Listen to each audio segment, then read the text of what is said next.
This channel does not promote any violent, harmful, or illegal activities. All content provided by this channel is meant for an educational purpose only. এই মুহূর্তে মুর্শিদাবাদ এমন একটা জায়গা যেখান থেকে একটার পর একটা বড় খবর আসছে। এই মুহূর্তে কি খবর? সদ্য গজানো মৌলবাদী সংগঠনের সঙ্গে জেএমবি যোগ। বাংলাদেশ থেকে চোরা পথে এসে সংগঠনের সদস্যদের প্রশিক্ষণ জেএমবি জঙ্গি নেতার। ভাবতে পারছেন তারা এসে ট্রেনিং দিচ্ছে, প্রশিক্ষণ দিচ্ছে জেএমবি জঙ্গি নেতারা। কিভাবে সম্ভব এটা? এখন অবধি টিভি9 বাংলার কাছে কি এক্সক্লুসিভ খবর রয়েছে সরাসরি আমাদের রিপোর্টার সুজয় পাল জানাবেন। সুজয়, একেবারে দেখো, এই জেএমবির শীর্ষ নেতা বাংলাদেশ থেকে গত 6 জানুয়ারি এ রাজ্যে আসে। এ রাজ্যে সীমান্ত পার করে চোরা পথে সে চলে যায় ঝাড়খণ্ডের পাকুড়ে। সেখানে জাহা ইন্ডিয়া নামে একটি সংগঠন, যে সংগঠনটি সদ্য মুর্শিদাবাদ সহ বিভিন্ন জায়গায় মাথা গজিয়েছে, সেই সংগঠনের নেতাদের সঙ্গে তাদের বৈঠক হয়, চলে প্রশিক্ষণ শিবির। এবং সেই প্রশিক্ষণ শিবিরে 15 জন জাহা ইন্ডিয়ার সদস্য, যারা সদস্যপদ গ্রহণ করেছে, সেই 15 জন সদস্যদের প্রশিক্ষণ দেয় বাংলাদেশ থেকে আসা জেএমবির সেই শীর্ষ নেতা। কেন্দ্রীয় গোয়েন্দাদের সূত্রে খবর যে বাংলাদেশের সাতক্ষীরার বাসিন্দা সেই জেএমবি জঙ্গি গত 6 তারিখ আসার পর, 6 জানুয়ারি আসার পর 7 জানুয়ারি এবার অন্য রুট থেকে সে বাংলাদেশে পালিয়ে যায়। এবং তার উদ্দেশ্যই ছিল একদিকে যেমন প্রশিক্ষণ দেওয়া, তার পাশাপাশি জাহা ইন্ডিয়ার যে 6 জন সদস্য রয়েছে তাদের সঙ্গে বৈঠক করা। এই 6 জন সদস্যদের মধ্যে 5 জন মুর্শিদাবাদের বাসিন্দা এবং তাদের মধ্যে একজন মিডল ম্যান রয়েছে, যে জাহা ইন্ডিয়া, তার পাশাপাশি জেএমবি এবং আহাব, এই 3টি সংস্থার মধ্যে সংযোগ স্থাপনের কাজ করে। এবং গোয়েন্দাদের রিপোর্ট বলছে যে মধ্যপ্রাচ্যের একটি দেশ থেকে এই সংগঠনের কাছে টাকা আসছে এবং এই সংগঠন আস্তে আস্তে মুর্শিদাবাদ ছাড়া অন্যান্য রাজ্যের অন্যান্য জেলাগুলিতেও তারা নিজেদের জাল বিস্তার করছে। সেই সূত্রেই জানা গিয়েছে যে ওই বৈঠকে উত্তর 24 পরগনারও এক জাহা ইন্ডিয়ার সদস্য, শীর্ষ নেতা সেখানে উপস্থিত ছিল। ফলে বুঝতেই পারছো, এটা কেন্দ্রীয় গোয়েন্দাদের এই রিপোর্টে রাজ্যের বা রাজ্যবাসীর একটা উদ্বিগ্ন হওয়ার যথেষ্ট কারণ রয়েছে। এখন দেখার যে কেন্দ্রীয় গোয়েন্দারা নামসহ রিপোর্ট দিয়েছেন, ফলে তাদের বিরুদ্ধে রাজ্যের তরফ থেকে কি ব্যবস্থা নেওয়া হয় এবং এই সংগঠনটি যাতে আর মাথাচাড়া দিতে না পারে সেই জন্য কি পদক্ষেপ করা হয়। তার কারণ সদ্যই আমরা দেখেছি জেএমবি, এবিটি, একিউআইএস এই ধরনের সংগঠনগুলি রাজ্যে জাল বিস্তার করেছিল। আবার এই নতুন সংগঠনটি যাতে জাল বিস্তার না করতে পারে, সুজয়, এটা খুবই চিন্তার বিষয় এবং উদ্বেগেরও বটে, কারণ বিশেষজ্ঞরা সেটাই বলছেন। আমরা কথা বলেছিলাম প্রাক্তন এনএসজি কর্তা দীপাঞ্জন চক্রবর্তীর সঙ্গে, তিনি বলছেন এটা চিন্তার। শুনবো তিনি কি বলেছেন। প্রাক্তন বিএসএফ কর্তা সৌমের মিত্র, তিনি বলছেন ইন্টেলিজেন্স ফেলিওর, এটা তার বড় প্রমাণ। কে কি বলেছেন শুনবো। এটা নিঃসন্দেহে চিন্তার ব্যাপার, কারণ আমরা যেটা বারবার বলেছি যে এই ভারত, বাংলাদেশ, মায়ানমার, ভারতের বিশেষ করে পূর্ব প্রান্ত, এটা কিন্তু বোথ আল কায়দা এবং দায়েশ, এদের দুজনেরই কিন্তু টার্গেট। ওদের পূর্ব খোরাসানের জন্য ধীরে ধীরে ওরা জমিটাকে বিস্তৃত করছে। এবং তার মধ্যে বিশেষ করে আমাদের পূর্ব ভারতের ঝাড়খণ্ডের যে অংশটা, যে পাকুড় এবং ইত্যাদি এলাকা, এটা একটা ভয়ঙ্কর দিক। এবং যেরকম ভাবে বিস্তার হচ্ছে ঝাড়খণ্ডের এই নির্দিষ্ট বেল্টটা, এখানকার ডেমোগ্রাফি কমপ্লিট বদলে গেছে। সাঁওতাল পরগনায় এখন আদিবাসীরা মাইনরিটি হয়ে গেছে। তো এটা নিয়ে কথা বলা বা এটা নিয়ে আলোচনা করাটা নিতান্তই জরুরি। জায়গাটায় আমাদের আরো বেশি অ্যাগ্রেসিভলি ওখানে আমাদের পশ্চাৎটা রাখতে হবে। বিএসএফ এর, state police, central agency, state agency and also the customs. সুতরাং এই জায়গাগুলো যাদের স্টেক রয়েছে বর্ডারের উপরে, প্রত্যেককেই আজকে মাদ্রাসার নামে ওখানে কি ট্রেনিং হচ্ছে সেগুলো আমরা সবাই জানি। ফারিজাব যে মাদ্রাসাগুলো, যেগুলো unrecognized and unregistered, those are being used as a training training center. আর এই যে জাব ইন্ডিয়া আর এই জামাত, একটা জিনিস আমাদের মনে রাখতে হবে যে নাম আলাদা হলেও এদের এমটা কিন্তু এক।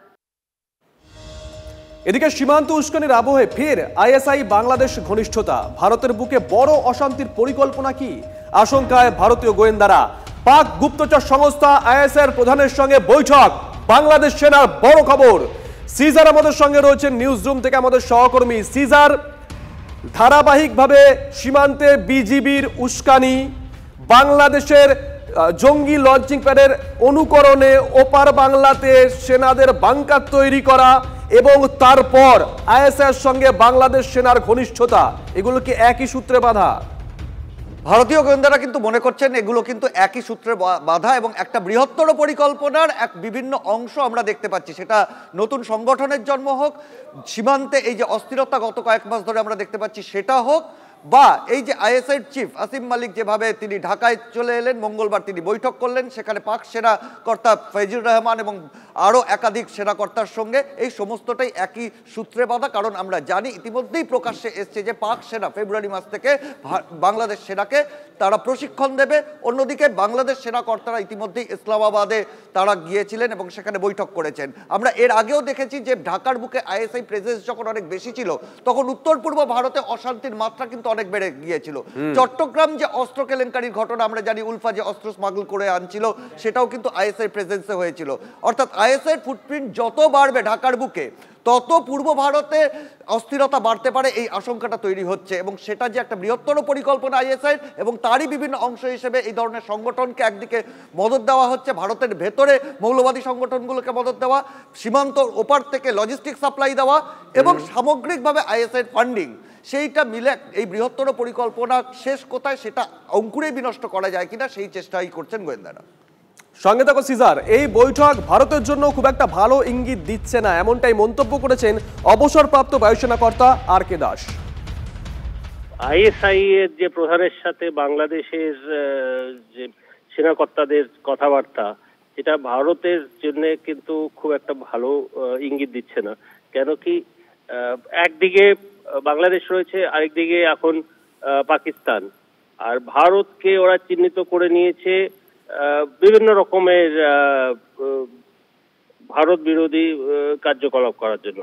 এখন যে দুদিক দিয়ে যেটা চলবে সেটা কিন্তু ভবিষ্যতে ভারতের যেরকম একটা ভালো না, তার জন্য আমাদের আরো বেশি সচেতন হতে হবে এবং স্টেট অ্যাডমিনিস্ট্রেশনকে, সেন্ট্রাল গভর্নমেন্ট এজেন্সিস তো রয়েছেই, কিন্তু আমাদের স্টেট অ্যাডমিনিস্ট্রেশনকে আরো বেশি সক্রিয় হতে হবে।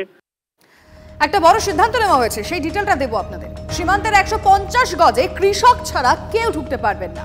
সীমান্তে বাংলাদেশের উস্কানির মধ্যেই বিএসএফ বিজিবির বৈঠকে এমনটাই ডিসিশন নেওয়া হয়েছে। সীমান্তে অপপ্রচার ও গুজব ঠেকাতে বৈঠকে আলোচনা হয়েছে, এমনটাই সূত্রের খবর। অবৈধ অনুপ্রবেশ ও মাদক চোরাচালান ঠেকাতে পদক্ষেপের সিদ্ধান্ত নেওয়া হয়েছে।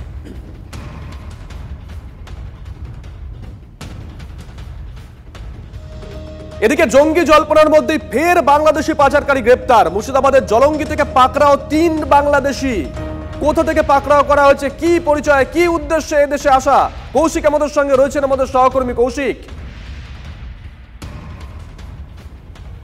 দেখো, যে 3জন বাংলাদেশি গ্রেপ্তার হয়েছে তাদের বাড়ি কিন্তু বাংলাদেশের কুষ্টিয়া জেলা এলাকায়। গতকাল জলঙ্গির সাগরপাড়া যে সরকারপাড়া বিধুপাড়া এলাকা রয়েছে সেই এলাকায় ঘোরাফেরা করছিল। তবে তাদের কাছে গাঁজা এবং ফেনসিডিল উদ্ধার হয়েছে, তবে সেটা সামান্য নগণ্য পরিমাণ। এখানে কিন্তু ভাবাচ্ছে পুলিশ প্রশাসনকে, কারণ তারা কোন উদ্দেশ্যে এসেছিল, তাদেরকে বিভ্রান্ত করার চেষ্টা নাকি অন্য কোন উদ্দেশ্য। যে সময় ঘোরাঘুরি করছিল তাদেরকে আটক করে জিজ্ঞাসাবাদ করে তল্লাশি করতে এই জিনিসগুলি উদ্ধার হয়েছে। তবে যে একের পর এক বাংলাদেশি গ্রেপ্তার হচ্ছে মুর্শিদাবাদ জেলায়, সে নিয়ে কিন্তু জেলায় যে নিরাপত্তা সেই নিয়েও প্রশ্ন উঠছে এবং পাশাপাশি যে সীমান্তে এই যে নজরদারি, সেই নজরদারি পেরিয়ে যে বাংলাদেশি একের পর এক মানে গ্রেপ্তার হচ্ছে, অর্থাৎ যে এপারে চলে আসছে তারা, সেখানে কিন্তু বিভিন্ন জায়গায় প্রশ্ন উঠছে এবং পাশাপাশি এই 3 বাংলাদেশি কাজ আদালতে তোলা হয়েছে, তারা পুলিশ হেফাজতে নেবে। আদৌ কি তাদের পাচারের উদ্দেশ্য ছিল না নজর থাকবে, নজর রাখুন নাশকতার সাথে বা যোগ। কিন্তু এই মুহূর্তে আমাদের নজর রাখতে হচ্ছে কালচিনিতে, সেখানে বক্তব্য রাখছেন মমতা বন্দ্যোপাধ্যায়। বাংলা জুড়ে হয়, কিন্তু তরাই ডুয়ার্সে এই প্রথম আমরা রাজ্য সরকারের যে রাজ্য স্তরের প্রোগ্রাম, এখানকার মানুষকে উৎসর্গিত করছি সারা বাংলার দিকে তাকিয়ে, সারা ভারতবর্ষের দিকে তাকিয়ে। আমি আমার সাথে পেয়েছি আমার চিফ সেক্রেটারি মনোজ পন্ত,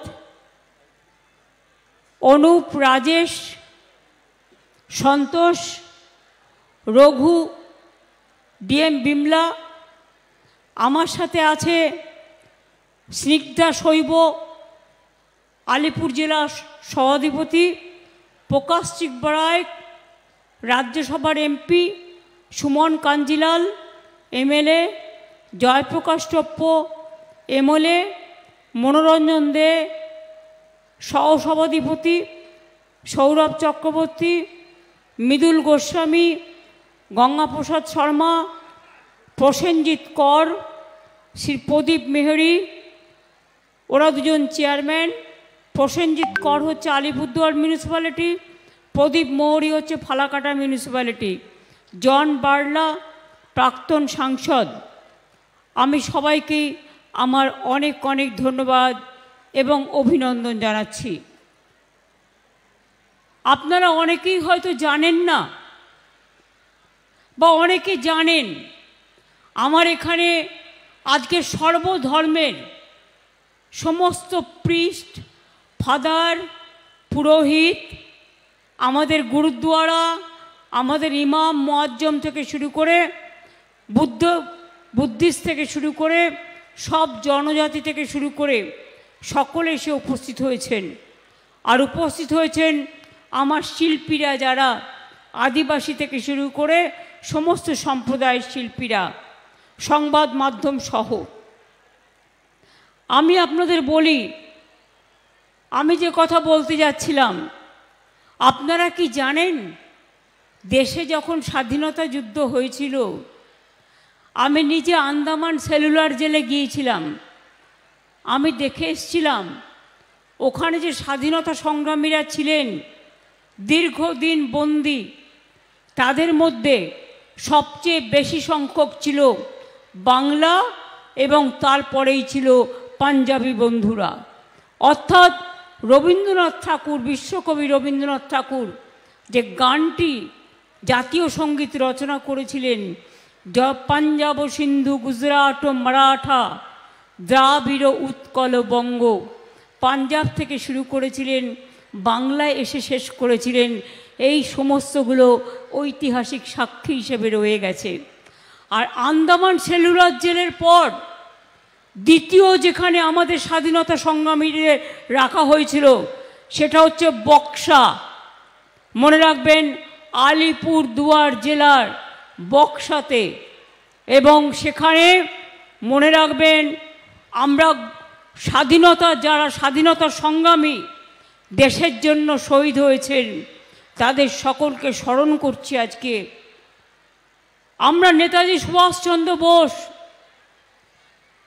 যিনি আমাদের শিক্ষা দিয়েছিলেন, দীক্ষা দিয়েছিলেন রাজনৈতিক, যিনি আমাদের পথপ্রদর্শক, যিনি আমাদের চিন্তানায়ক, যিনি আমাদের দেশনায়ক, যিনি আমাদের বীর নায়ক, যিনি আজকে ভারতীয় সেনাবাহিনী, এই ইন্ডিয়ান ন্যাশনাল আর্মি তৈরি করার এই নামটি দিয়েছিলেন, তার নাম হচ্ছে নেতাজি সুভাষচন্দ্র বোস।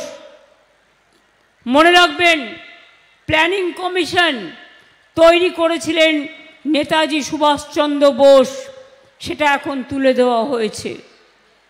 মনে রাখবেন, জয় হিন্দ স্লোগান আমরা সবাই বলি, এই স্লোগানটি কার লেখা?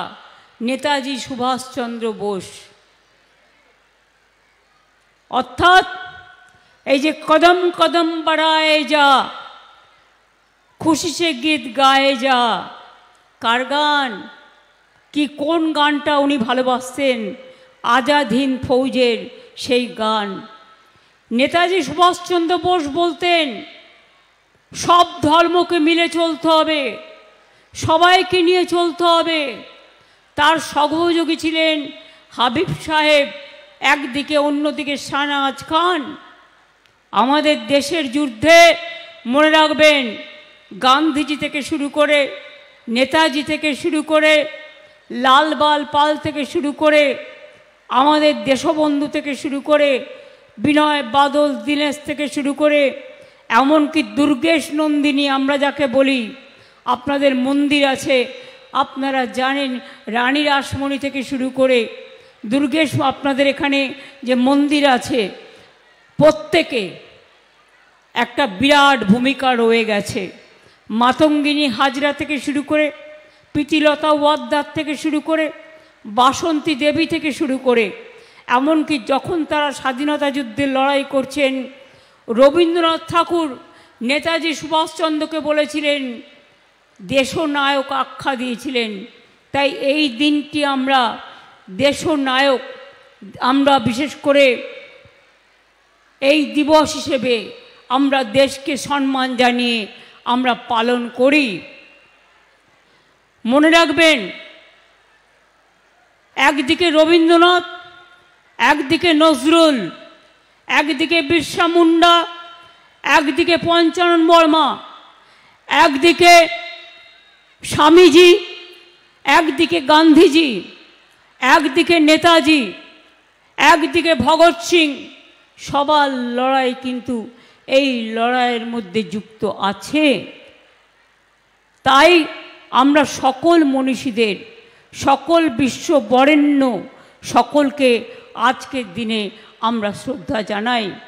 आप लोगों को पता है, जो चाय बागान का मजदूर है, जो मजदूरी करते हैं, आप लोगों को क्या पता है कि नेताजी सुभाष चंद्र बोस ने जब देश के लिए, आज़ादी के लिए मूवमेंट किया था, तो अंडमान सेलुलर जेल में हमारा बहुत आज़ादी का स्वतंत्र फौज था। साथ साथ में आपका बक्सा फोर्ट, जो अलीपुर जयंती, जो जयंती राजभादा खावा उधर में है, और बक्सा फोर्ट में भी बहुत सारे हमारा स्वतंत्र सेनानी उधर में रहा। इसके लिए पहले हम नेताजी सुभाष चंद्र बोस का जन्म दिवस हम तराई डुवर्स में हम पालन कर रहे हैं। हमें खेद है कि उसका जन्म दिवस हमारा तो पता है, लेकिन आज तक हमारा पता नहीं चला कि कैसे उसका आदौ उसको कैसे डेथ हुआ था, अगर डेथ हुआ था तो कब हुआ था। ওনার জন্মদিন আমরা জানি, কিন্তু আমরা মৃত্যুদিন জানি না। উনি চক্রান্তের বড় শিকার। দুঃখ হয়, কত লড়াই করেছেন দেশের জন্য, অথচ সেই মানুষটার কোথায় হারিয়ে গেল আর খুঁজে পেলাম না আমরা। এই দুঃখ আমাদের রয়ে যাবে। আপনারা জানেন, বিশ্বকবি রবীন্দ্রনাথ ঠাকুর দেশের জন্য গান গেয়েছিলেন তখন, হেমর তীর্থপূর্ণ চিত্ত জাগরে ধীরে, এই ভারতের মহামানবের সাগর তীরে। স্বামী বিবেকানন্দ বললেন, এগিয়ে যাও, নতুন করে স্বপ্ন দেখো। দেশকে ভালো না বাসলে নিজেকে ভালোবাসা যায় না। দেশের জন্য নিজেকে সমর্পণ করো। রামকৃষ্ণ পরমহংসদেব বললেন, সর্বধর্ম সমন্বয়। বিদ্রোহী কবি নজরুল বললেন, ফাঁসির মঞ্চে গেয়ে গেল যারা জীবনেরও জয়গান, ৮০ অলক্ষে দাঁড়ায়ছে তারা, দিবে কোন বলিদান। মনে রাখবেন, ধর্ম নিরপেক্ষতা আমাদের সৌভ্রাতৃত্ব, আমাদের সবচেয়ে বড় জিনিস। নেতাজি সুভাষচন্দ্র বোসের যে আইএনের যে আদর্শ তৈরি করা হয়েছিল, তাতে ঠিক করে দেওয়া হয়েছিল আইএনের শহীদ মেমোরিয়াল খোদাই করে, তাতে লেখা ছিল ইতমাদ, ইত্তেফাক, কুরবানি, অর্থাৎ বিশ্বাস, ঐক্য এবং ত্যাগ। তারা আমাদের পথ দেখায়, তারা আমাদের উদ্বুদ্ধ করে, তাদের আমরা কি করে ভুলব। নেতাজি সুভাষচন্দ্র বলেছিলেন, তোমরা আমাকে রক্ত দাও, আমি তোমাদের স্বাধীনতা দেব। দেশের জন্য এই কথা আর কে বলতে পারে? কাজে দেশের জন্য যারা জীবন দেয়, মনে রাখবেন, ए मेरे वतन को लोगों जरा आंखों में भर लो पानी, जो शहीद हुए हैं उनकी जरा याद करो कुर्बानी। जब घायल हुए हिमालय, खतरे में पड़े आज़ादी, जब तक थी सांस लड़े हो, फिर अपनी लाश बिछा दी। संगीन पे धर पर माथा, हो गए अमर बलिदानी, जो शहीद हुए हैं उनकी जरा याद करो कुर्बानी। इकबाल गान गाइलेन, सारे जहां से अच्छा हिंदुस्तान हमारा। আমরা যেন কোনো দিন দেশকে না ভুলি, দেশ ও নেতাদের না ভুলি। আজকে একদিকে যেমন আমরা শ্রদ্ধায় মাথা নত করে নেতাজি সুভাষচন্দ্র বোসকে শ্রদ্ধা জানাচ্ছি। রবীন্দ্রনাথ ঠাকুরের ভাষায়, আমার মাথা নত করে দাও হে তোমার চরণ ধুলার তলে, সকল অহংকার হে আমার ডুবাও চোখের জলে। সাথে সাথে আমরা বলি, আমরা জয় হিন্দ বাহিনী গড়ে তুলেছি। আলিপুর মিউজিয়ামে যে কুঠুরিতে তিনি থাকতেন সেটা রেস্টোর করে আমরা খুলে দিয়েছি জনগণের জন্য। তরুণের স্বপ্ন যারা ট্যাব পান, ক্লাস 11-এ যারা পড়েন, যখন নতুন করে স্মার্টফোন কেনবার জন্য 10,000 টাকা করে দেওয়া হয়, সেই প্রোগ্রামটার নাম দিয়েছি আমরা তরুণের স্বপ্ন। এটা মাথায় রাখবেন। আমি নেতাজির অন্তর্ধানের রহস্য নিয়ে রাজ্যের কাছে 64টা ফাইল ছিল, সেই 64টা ফাইল আমরা কিন্তু পাবলিকের দেখার জন্য দিয়েছি। এই বিশেষ দিনে आज एक बहुत एक स्पेशल डे में हम थोड़ा थोड़ा काम जनता के लिए किया है। আমি আপনাদের আজকে অনুষ্ঠান থেকে 30,000 মানুষকে পরিষেবা পৌঁছে দিচ্ছি। हमने 30,000 लोगों को हम जो गवर्नमेंट का जो फायदा है, जो स्कीम है, जो बेनिफिशियरीज है, उसको हम दे रहा है इसके लिए कि ये हमने सीखा है हमारा नेताजी से, हमारा नेताओं से, कि गरीब लोगों को काम करना, दुखी लोगों को साथ रहना और सबका साथ रहना, ये हमारा सबसे ज़रूरी है। आज के अनेक प्रोग्राम उद्बोधन होयेछे, आज के अनेक प्रोग्राम शिलान्यास होयेछे। आज के विशेष करे चा सुंदरी प्रकल्प मने राखबेन, एखाने 30 कोटी 80 लक्ष टाका दिए चा सुंदरी प्रकल्पे 438टी बाड़ी जेटा निर्माण होयेछे मादारीहाट बीरपाड़ा ब्लकेर धेकलापाड़ा, मुजनाई और लंकापाड़ा चा बागाने तादेर जन्य 30 कोटी 80 लक्ष टाका खरच होयेछे, तारा पेलेन, उद्बोधन हये गेल। आलिपुरदुआर जिला परिषदेर प्रशासनिक भवन 20 कोटी 66 लक्ष टाका। कालचिनी आलिपुरदुआर 2, फालाकाटा आलिपुरदुआर 1, मादारीहाट बीरपाड़ा ब्लके पानीय जल प्रकल्पेर जन्य 16 कोटी 46 लक्ष टाकार काज हये गेल। मादारीहाट हान्तापाड़ा रास्ताय तीती नदीर ओपरे 13 कोटी 44 लक्ष टाका दिए सेतु निर्माण उद्बोधन हलो। फालाकाटा सुपार स्पेशालिटी हासपाताले 50टी शয্যা विशिष्ट बेड तैरी करा हलो। एते फालाकाटार मानुष उद्बोधन उपकृत हबेन। फालाकाटा म्यूनिसिपैलिटी चेयरमैन एखाने आछेन। एछाड़ाओ कदिन आगे उत्तरबंग उन्नयन दफ्तर थेके उदयन गुह गिये ओखाने ओদের स्टेडियम उद्बोधन करे दिए एसेছেন, যেটা আমাদের অনেক দিনের দাবি ছিল। আমি বলি ধূপগুড়িতেও ওদের যে দাবি ছিল আমাদের নির্মল বাবুর সাব ডিভিশন তৈরি করার বানারহাটে আর ধূপগুড়িকে নিয়ে, তাছাড়াও সাব ডিভিশন হসপিটাল, ওখানে কিছু ইনফ্রাস্ট্রাকচার ডেভেলপমেন্টের ব্যাপার উনি আমাকে বলেছিলেন। অলরেডি টেন্ডার হয়ে গেছে, প্রসেস চলছে, কাজটা হয়ে যাবে। আমি চেয়ারম্যানকে বলবো দয়া করে এটা নির্মল বাবুকে বলবেন। আমি স্বাস্থ্য সেক্রেটারির সাথে কথা বলে এটা জানতে পেরেছি। আজকে যেগুলো শিলান্যাস করা হয়েছে, আলিপুরদুয়ার 2 নম্বর ব্লকে জেলা পঞ্চায়েত প্রশিক্ষণ ও সম্পদ কেন্দ্র 9 কোটি 36 লক্ষ টাকা দেওয়া হলো। কালচিনি ফালাকাটা ব্লকে রাস্তা নির্মাণের জন্য 5 কোটি 57 লক্ষ টাকা দেওয়া হলো। সৌর বিদ্যুৎ প্রকল্প, অগভীর নলকূপ তৈরি করা হচ্ছে। এছাড়াও সুস্বাস্থ্য কেন্দ্র, বিদ্যালয়, রাস্তাঘাট, নানা রকম জল প্রকল্প, বাংলার বাড়ি ইতিমধ্যেই আমরা 12 লক্ষ মানুষের কাছে বাংলার বাড়ি প্রকল্পের আমরা টাকা দিয়েছি। অর্ধেক টাকা দেয়া হয়েছে। তাড়াতাড়ি কাজটা কমপ্লিট করুন।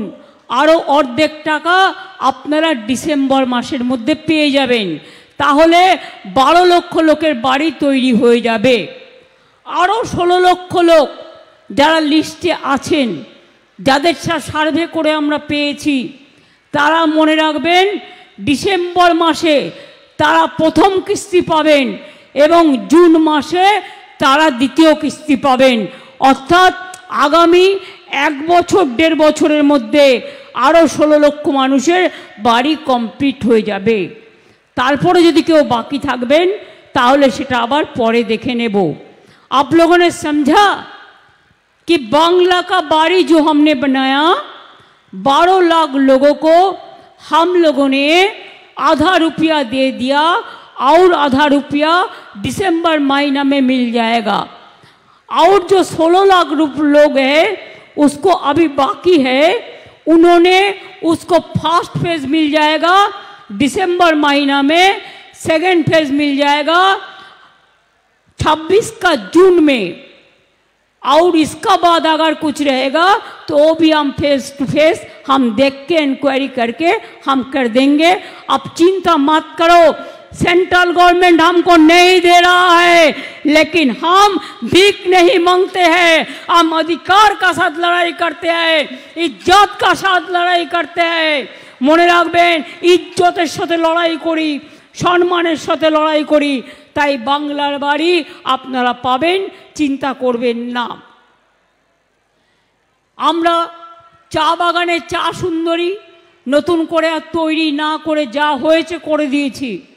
এখন चा बागाने पट्टा दिच्छी, हम पट्टा दे रहा है और पट्टा का बाद घर निर्माण करने के लिए और भी चाय बागान मजदूर को हम 1,20,000 रुपया दे रहा है।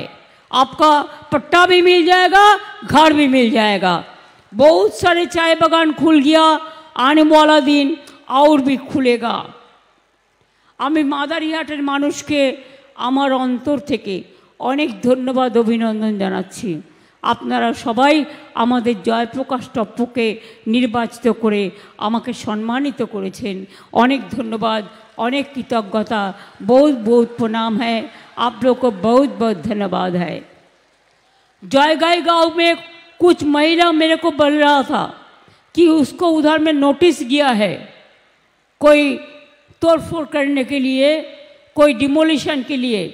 मैंने गंगा शर्मा है जो बोर्ड का चेयरमैन और जिला शासक भी है, एसपी भी है, मैं सीएस को भी बताया कोई लोगों को उच्छेद करना हमारा काम नहीं है, हम एविक्शन नहीं करेंगे, हम दूसरा रास्ता सोचेंगे। আমি আপনাদের বলি, আমরা উত্তরবঙ্গ জেলায় বিশেষ করে আমরা অনেক টাকা খরচ করেছি। আমরা 13 লক্ষ, আমরা বিশেষ করে 1,64,000 কোটি টাকা আমাদের সরকার বিভিন্ন খাতে খরচ করেছে, এটা মাথায় রাখবেন।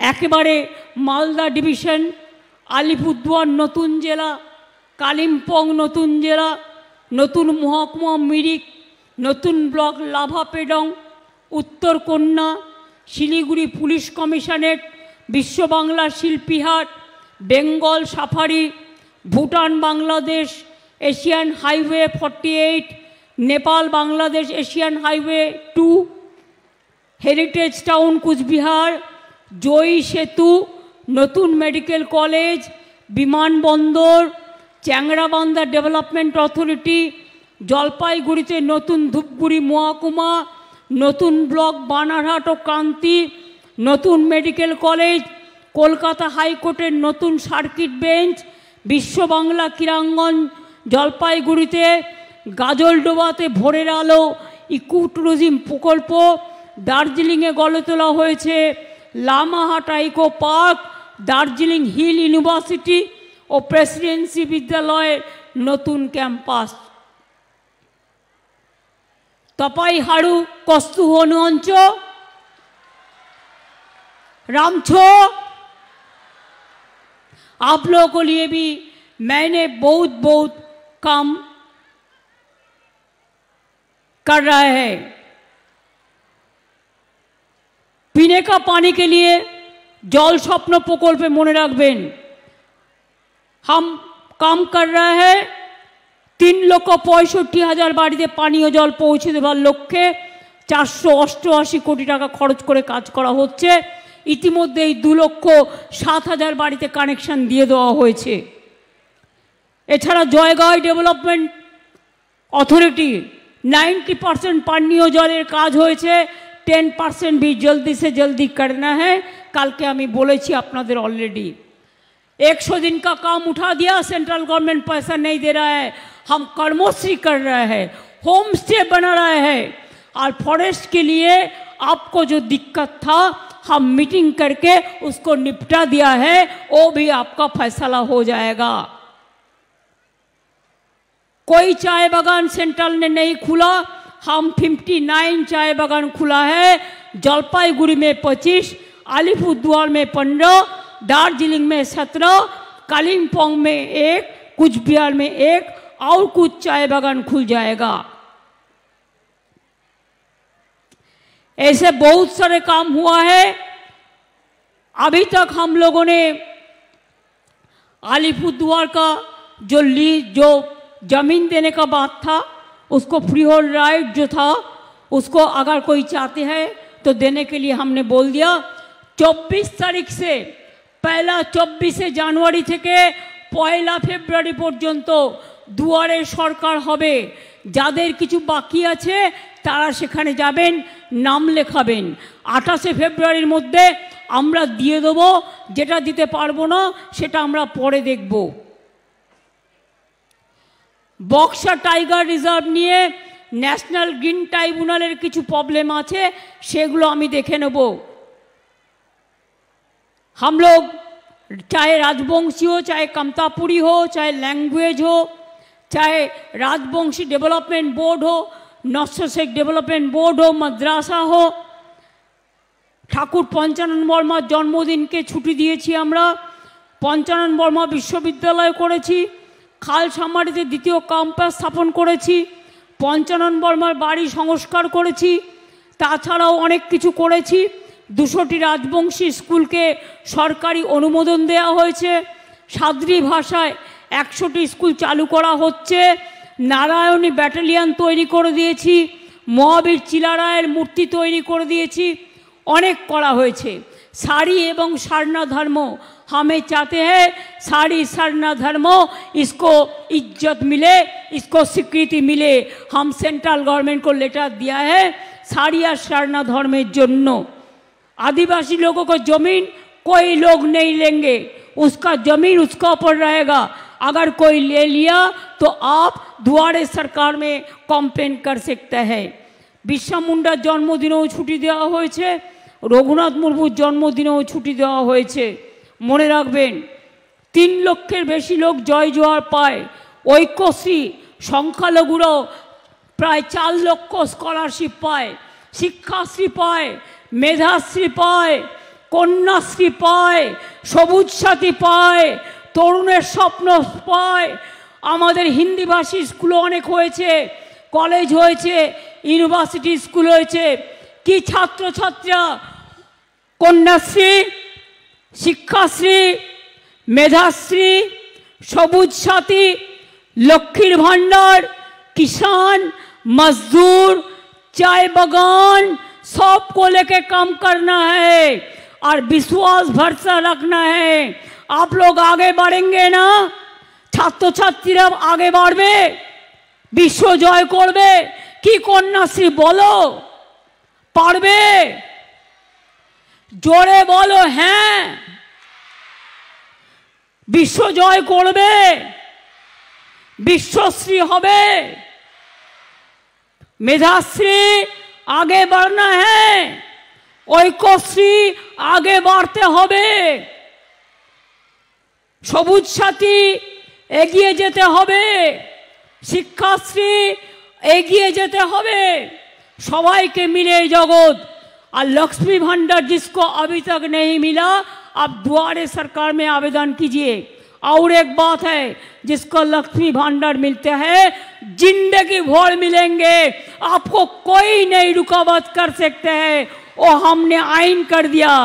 पूरा जिंदगी भर जितना दिन मा बोनेरा आमार सम्पद घरेर लक्ष्मी घरेर सरस्वती घरेर रुखसाना घरेर रेहाना घरेर पांजाबी हिंदू मुस्लिम सिख ईसाई आपस में रहना भाई भाई मने राखबेन सबाई मिले सुंदर करे नेताजी सुभाष चंद्र बोस बोलेছিলেন एक साथ में रहना एक साथे थाकबेन भालो थाकबेन सुंदर थाकबेन ताई आपनादेर बोली আপনারা অনেক দূর থেকে এসেছেন আবার আপনাদের ফিরে যেতে হবে আমাকেও ফিরে যেতে হবে ওয়েদার খুব খারাপ আছে তাই সবাইকে বলি যে আমরা তৈরি হয়ে যাই জনগণ মন অধি গানের মধ্যে দিয়ে আমরা সবাই জাতীয় সঙ্গীত করব করে আমরা প্রোগ্রাম শেষ করব সবাই দয়া করে উঠে দাঁড়ান নেতাজি সুভাষচন্দ্র বসু জাতীয় নেতা আজ পর্যন্ত সরকার